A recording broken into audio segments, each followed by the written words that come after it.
सभी को नए साल की ढेरों सारे शुभकामनाएं। नए दिन से कुछ नई सोच के साथ कुछ अच्छा करने को अपने मन में प्रतिज्ञा कर लो और आओ हमारे साथ। हम आप सभी को GK current daily 10 MCQ question प्रस्तुत कर रहे हैं। इसलिए सभी अपने मन में ठान लो और कुछ कर डालो जिससे 2026 का साल आपके लिए बहुत अच्छा हो। वैश्विक परिवार दिवस ग्लोबल फैमिली डे 1 तारीख को मनाया जाता है। इसका मुख्य उद्देश्य विश्व में शांति और साझा भविष्य के विचार को बढ़ावा देना, भविष्य में अच्छा कुछ हो, इसके लिए उद्देश्य से कार्य किया जाता है। एग्जाम पॉइंट: 1 जनवरी को DRDO रक्षा अनुसंधान एवं विकास संगठन की स्थापना दिवस मनाया जाता है, जो 1 जनवरी 1958 को स्थापित किया गया था। भारत इतिहास से जुड़े कुछ भारत के डिटेल्स: 1958 DRDO की स्थापना, यानी 1958 defence research and development organisation की स्थापना की गई। इसका मुख्य उद्देश्य था भारत को रक्षा तकनीकी एवं आत्मनिर्भर बनाने के लिए रक्षा अनुसंधान एवं विकास संगठन का गठन किया गया, यानी भारत की रक्षा तकनीकी विश्व स्तर पर ले जाया जाए। इसका मुख्य उद्देश्य था 1894 सत्येंद्र नाथ बोस का जन्म। 1 जनवरी 1894 में सत्येंद्र नाथ बोस, जो एक भारतीय गणितज्ञ और भौतिक शास्त्री थे, इन्होंने बोस आइंस्टीन सांख्यिकी दी। उन्हीं के नाम से बोमोस कण का नाम रखा गया, यानी भारतीय होने के नाते गणित में भी इन्होंने बहुत योगदान दिया, विज्ञान में भी, यानी भौतिक शास्त्री थे। विश्व से जुड़े कुछ ऐतिहासिक तथ्य, यानी 1995 WTO की स्थापना, यानी विश्व व्यापार संगठन वर्ल्ड ट्रेड ऑर्गेनाइजेशन ने आधिकारिक तौर पर कार्य करना शुरू किया, जिसने गट्टा का स्थान लिया। गट्टा क्या है? General agreement on tariff and trade, जो 1947 में बनाया एक अंतर्राष्ट्रीय समझौता था, जिनका उद्देश्य देशों के बीच व्यापार बाधाओं को कम करना था। 2002 यूरो मुद्रा। यूरो मुद्रा क्या है? आज ही के दिन यूरोपीय संघ के सभी देशों ने, मतलब लगभग 12 नहीं, 12 से भी अधिक हो गए होंगे, यानी 20 देशों ने आधिकारिक तौर पर यूरो को अपनी साझा मुद्रा के रूप में अपनाया था। यानी सभी देशों ने इसका मुद्रा, कई देशों की मुद्रा होने के नाते मुख्य रूप से यूरोपीय संघ देशों ने इन्हें सामूहिक रूप से, और इन्हें सामूहिक, इस यूरो का सामूहिक रूप यूरोजन भी कहा, यानी यूरोजन कहते हैं। इंपॉर्टेंट फैक्ट्स: मिशन 2026 भारत के लक्ष्य, भारत के कुछ लक्ष्य हैं। गगनयान मिशन 2026 के लिए भारत के लिए महत्वपूर्ण है, क्योंकि इसरो ने इसी वर्ष मानव युक्त अंतरिक्ष मिशन के अगले चरणों का लक्ष्य रखा। मतलब मानव भेजेंगे, ठीक है, चंद्रयान, या ठीक है, क्योंकि अभी तक हमारा चंद्रयान केवल रोबोट और विक्रम रोबोट इस तरीके से, इसके माध्यम से गया है, रोबोट का माध्यम लेकर गया, लेकिन आने वाले समय में हमारे भारतीय वैज्ञानिकों के द्वारा मानव को भी भेजा जाएगा। सस्टेनेबल डेवलपमेंट, भारत ने 2026 तक अक्षय ऊर्जा क्षमता को 175 GW से बढ़ाकर अगले पड़ाव तक ले जाने का लक्ष्य भी रखा है। डिजिटल यूरो 2026 तक RBI, भारतीय रिजर्व बैंक, द्वारा ई-रूपी के उपयोग को देशव्यापी और सुलभ बनाने की योजना है।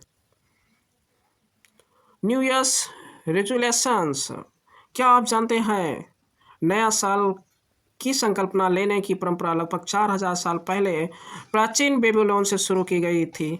हालांकि वे लोग इसे मार्च के महीने में मनाते हैं, जब फसल की बुवाई की जाती है, अर्थात वहाँ के निवासी बेबीलोन के लोग जब फसल को बोते हैं उस समय नया साल मनाते हैं, अर्थात मार्च का महीना होता है जब वो लोग फसल की बुवाई करते हैं।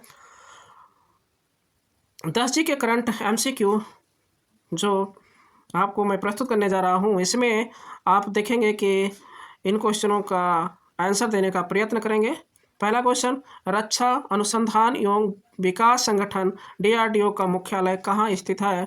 Option A Bengaluru, option B Hyderabad, option C New Delhi, option D Pune. तो right answer option C New Delhi. अगला क्वेश्चन, सेकंड क्वेश्चन, विश्व व्यापार संगठन WTO का मुख्यालय किस शहर में स्थित है? WTO का मुख्यालय किस शहर में स्थित है? Option A New York, option B Geneva, option C Paris, option D Vienna. तो राइट आंसर ऑप्शन बी यानी जिनेवा। तीसरा क्वेश्चन, प्रसिद्ध भारतीय वैज्ञानिक सत्येंद्र नाथ बोस ने किस क्षेत्र में उत्कृष्ट योगदान दिए थे? ऑप्शन ए जीव विज्ञान, ऑप्शन बी रसायन विज्ञान, ऑप्शन सी भौतिक विज्ञान, ऑप्शन डी भूविज्ञान। राइट आंसर ऑप्शन सी यानी भौतिक विज्ञान के क्षेत्र में इन्होंने महत्वपूर्ण योगदान दिए थे। अगला क्वेश्चन, चौथा क्वेश्चन, यूरोपीय संघ की साझा मुद्रा यूरो को किस वर्ष आधिकारिक रूप से पेश किया गया था? Option A 1999, option B 2000, option C 2002, option D 2005। तो चौथे का राइट आंसर होगा ऑप्शन सी यानी 2002 में। क्वेश्चन संख्या 5, भारतीय राष्ट्रीय कैलेंडर संवत का प्रथम मास यानी महीना कौन सा होता है? Option A option A Vaishakh, option B Phalgun, option C Chait, option D ज्येष्ठ। तो राइट आंसर ऑप्शन सी होगा चैत। अगला क्वेश्चन, गगनयान मिशन किस अंतरिक्ष एजेंसी की योजना है? Option A NASA, option B ESA, option C ISRO, option D रिजकॉम्स। तो राइट आंसर छठे का ऑप्शन सी होगा इसरो। अगला क्वेश्चन, भारत में श्वेत क्रांति की शुरुआत किस तिथि को मानी जाती है? ऑप्शन ए 15 अगस्त, ऑप्शन बी 26 जनवरी, ऑप्शन सी 13 जनवरी 1970, ऑप्शन डी 1 यानी 1 जनवरी। श्वेत क्रांति मतलब होता है दुग्ध क्रांति। या ऑप्शन इसका राइट आंसर होगा ऑप्शन सी यानी 7वें का राइट आंसर ऑप्शन सी 1 जनवरी 1970। 8वां क्वेश्चन, वर्तमान में 2026 तक नीति आयोग के पदेन अध्यक्ष कौन है? ऑप्शन ए राष्ट्रपति, ऑप्शन बी प्रधानमंत्री, ऑप्शन सी वित्त मंत्री, ऑप्शन डी गृह मंत्री। तो 8वें का राइट आंसर होगा ऑप्शन बी यानी प्रधानमंत्री। अगला क्वेश्चन, क्वेश्चन संख्या 9, भारतीय संविधान का कौन सा अनुच्छेद समान नागरिकता संहिता से संबंधित है? ऑप्शन ए अनुच्छेद 40, ऑप्शन बी अनुच्छेद 44, ऑप्शन सी अनुच्छेद 50, ऑप्शन डी अनुच्छेद 51। तो राइट आंसर ऑप्शन बी अनुच्छेद 44। 10वां क्वेश्चन और आखिरी क्वेश्चन, किस भारतीय राज्य ने सबसे पहले 2026 पूर्णतः जैविक राज्य होने का दर्जा प्राप्त करने का गौरव बनाए रखा है? Option A Sikkim, option B Kerala, option C Uttarakhand, option D Himachal Pradesh. Right answer option A Sikkim जो जैविक राज्य होने का दर्जा बनाए रखा है। इस तरह से 10 सीरीज के MCQ क्वेश्चन समाप्त हुए। सभी को धन्यवाद और नए साल की ढेर सारी शुभकामनाएं।